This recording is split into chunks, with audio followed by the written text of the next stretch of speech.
Alright, what is CSS? Now, just using HTML, Alejandra was able to build a website that contains all of the content that she wants.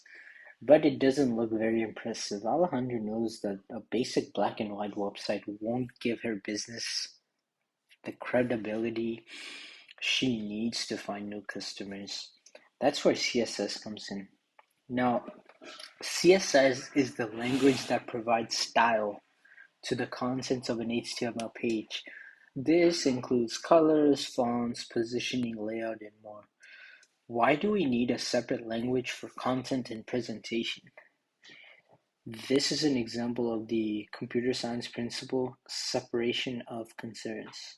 Large code bases are kept maintainable when each section has clearly differentiated problems that it's trying to solve.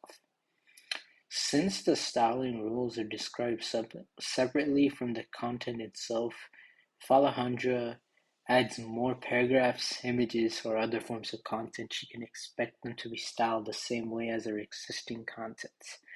This will save her time in the long run, especially as her website gets more and more complex.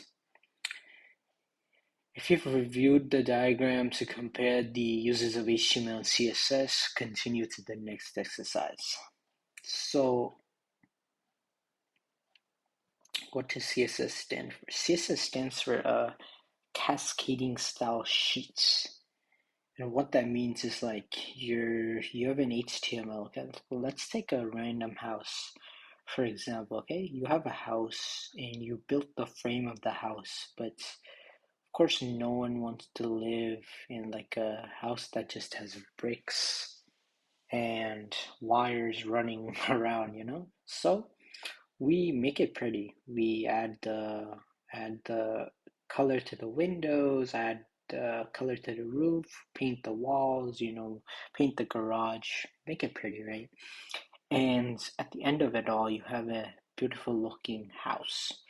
Then we'll learn about JavaScript and how that provides the functionality of it. But for now, HTML is the structure, CSS is the presentation of it. And that is going to end this video. If you did enjoy this, please consider subscribing. And yeah, I'll see you kids in the next one.